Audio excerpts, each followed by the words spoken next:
Hello friends, मेरा नाम है चंचल सिंह और आपने कभी ना कभी किसी न किसी के मुंह से ये बात तो सुनी होगी, बेटा पढ़ोगे लिखोगे तो बनोगे नवाब। लेकिन ये बात सरासर झूठ है। मुझे पता है कि आप लोग मेरी इस बात का विरोध करोगे, लेकिन इस वीडियो को पूरा देखने के बाद आप भी इस एजुकेशन सिस्टम की कड़वी सच्चाई को जान जाएंगे और मेरी इस बात का 100% सहयोग करेंगे और कैसे हमारे देश का एजुकेशन सिस्टम यूथ का फ्यूचर बर्बाद कर रहा है। और मैं इस बात को वीडियो में प्रूव करके रहूंगा और कैसे हमारे देश में एजुकेशन के नाम पर फैक्ट्रीज चलाई जा रही हैं और ऐसा क्या गलत है हमारी एजुकेशन सिस्टम में, और है तो इसका जिम्मेदार कौन है? स्कूल, कॉलेज, गवर्नमेंट, पेरेंट्स या फिर खुद स्टूडेंट्स? अगर आप स्कूल या कॉलेज में पढ़ते हैं और मैं आपसे पूछूं कि आप फ्यूचर में कौन सा करियर ऑप्शन चूज करने वाले हैं, तो मैं गारंटी के साथ कह सकता हूँ कि आप में से 90% का जवाब होगा इंजीनियर, डॉक्टर या कोई गवर्नमेंट जॉब। और दूसरा ये भी मैं गारंटी के साथ कह सकता हूँ कि आप में से 10% लोग ये ऐसे होंगे जो फोटोग्राफर, एडिटर, ट्रेडर या इन्वेस्टर बनना चाहते होंगे। और कैसे हमारे देश का एजुकेशन सिस्टम प्रैक्टिकल नॉलेज छोड़कर हमें सिखाता है आंखें बंद करके रट्टे मारना, हमें सिखाता है मार्क्स पीछे भागना।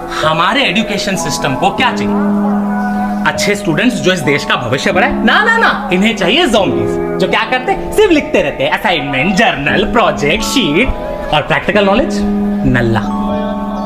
आखिर हमारे देश का एजुकेशन सिस्टम इतना खराब क्यों होता जा रहा है और कैसे हम अपने देश के एजुकेशन सिस्टम को बदल सकते हैं? तो आज की इस वीडियो में हम इन्हीं सब सवालों के जवाब देने वाले हैं। पढ़ना था तो डॉक्टर ही बन जाते। शर्मा जी के बेटे होके ऐसे निकले। बेटा तुम कब नहीं कर सकता ये सब। तुम नालायक निकली। फेलियर है तू, failure. Every child is special.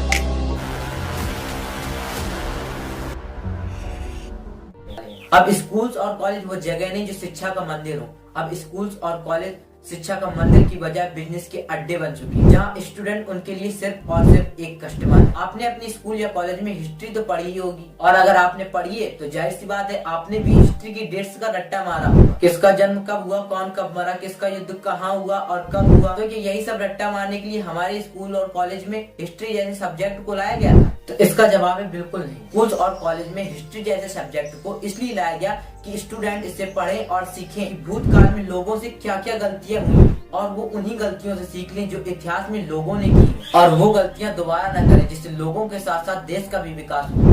But हुआ कुछ उल्टा, लोग उन गलतियों से सीखने की बजाय उन गलतियों की डेट्स को याद करने लगे और अब यही हमारे स्कूल और कॉलेज का सिलेबस बन चुका है। हमारे स्कूल और कॉलेज में नॉलेज की तो बात ही नहीं होती, बात होती है तो सिर्फ और सिर्फ मार्क्स की। सर यहाँ पे कोई नए आइडियाज की बात ही नहीं करता सर, इन्वेंशंस की बात ही नहीं करता।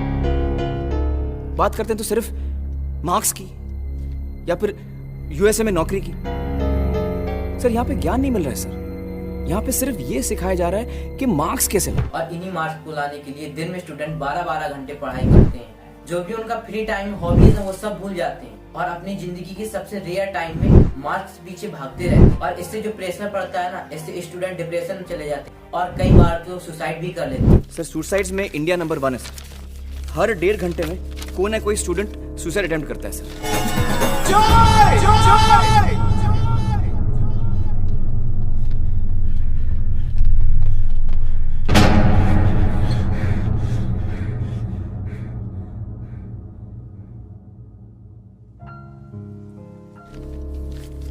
यहाँ पे स्टूडेंट्स बीमारी से कम और सुसाइड से ज्यादा मरते हैं। कुछ तो गलत हो रहा है ना सर। लेकिन कुछ लोग इसे झेलकर बाहर निकल जाते हैं और जब वो बाहर आते हैं तब उनको पता लगता है असली जिंदगी में जिन स्किल्स की जरूरत थी वो तो हमें कभी पढ़ाई ही नहीं गई। क्रिएटिविटी, कॉन्फिडेंस, क्रिटिकल थिंकिंग, ये जो चीजें हमारे जीवन में काम आनी थी, ये तो किसी ने पढ़ाई ही नहीं। हमें तो बस रट्टा मारना सिखाया।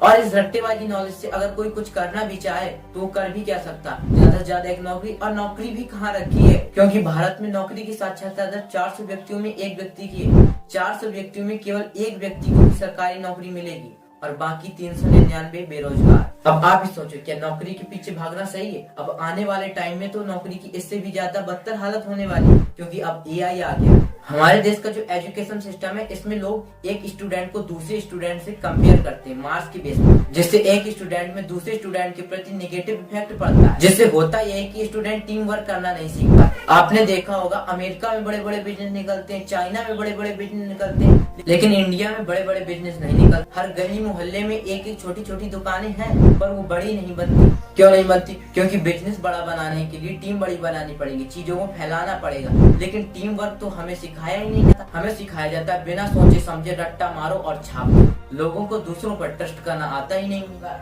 और अगर ट्रस्ट कर भी ले तो उससे सीख कर उस कंपटीशन में खड़ा हो जाएगा।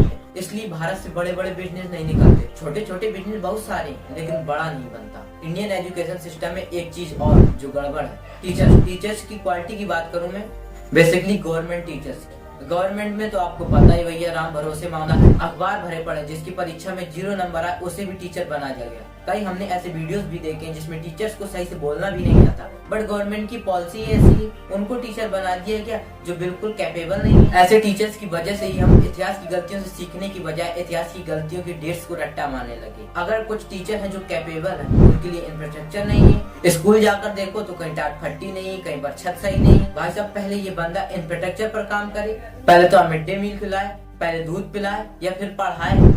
उसके अलावा कहीं जनसंख्या मिलने शिक्षक को भेज दो, पोलियो पिलाना शिक्षक को भेज दो, और अगर आपको ये इलेक्शन करवाना शिक्षक को भेज दो। शिक्षक पढ़ाता कम है, ये काम ज्यादा करता है। 3 इडियट्स देश की ऑल टाइम ब्लॉकबस्टर मूवीज में से एक है। लोगों को बहुत पसंद आई ये फिल्म। बार बार इस फिल्म में मैसेज दिया जाता है कि अपने फैशन के पीछे भागो, अपने फैशन को फॉलो करो। वो काम कर जिसमें तेरा टैलेंट है। अगर लता मंगेशकर के फादर ने उसको बोला होता कि तू फास्ट बॉलर बन जा, या सचिन तेंदुलकर के फादर ने उसको बोला होता कि तू सिंगर बन जा, तो सोच आज वो कहाँ होते। तू समझ रहा है मैं क्या बोल रहा हूँ? इस फिल्म के रिलीज होने के इतने साल बाद भी ग्राउंड रियलिटी देखी जाए तो 0 है। और बात करें इस एजुकेशन सिस्टम को बदलने की, तो हम एजुकेशन सिस्टम नहीं बदल सकते। बदलना होगा तो पेरेंट्स को, बदलना होगा तो खुद स्टूडेंट्स को, तभी ये सिस्टम बदला जा सकता है। जहाँ पर दुनिया AI और मशीन लर्निंग की तरफ बढ़ रही है, तो वही हम लोग आज भी अपने स्कूल और कॉलेज के सिलेबस रट रहे हैं। मेरी इन बातों को कहने का मतलब ये बिल्कुल भी नहीं है कि पढ़ाई लिखाई बंद कर दो। अरे राजू, हम लोग पढ़ेंगे, जी लगा के पढ़ेंगे, लेकिन सिर्फ एग्जाम पास करने के लिए नहीं। किसी महापुरुष ने कहा है कि कामयाब होने के लिए नहीं, काबिल होने के लिए पढ़ो। सक्सेस के पीछे मत भागो, एक्सेलेंस का पीछा करो। सक्सेस झक मार के तुम्हारे पीछे आएगी। मेरे कहने का मतलब तो ये है कि आपने जिस पढ़ाई का टेंशन ले रखा है उसे दूर करो और अपने फैशन को फॉलो करो, और तुम्हें जो अच्छा लगता है वो करो, ना कि वो जो लोगों को अच्छा लगता है। मेरा बेटा इंजीनियर बनेगा। मैं क्या बनना चाहता था साला किसी ने पूछा तक नहीं। आज के इस वीडियो में बस इतना ही। मिलते हैं अगले वीडियो में। अगर वीडियो अच्छी लगी हो तो एक लाइक जरूर कर देना, और अगर आपको AI और मशीन लर्निंग की वीडियो चाहिए तो आप कमेंट में यस जरूर लिखना।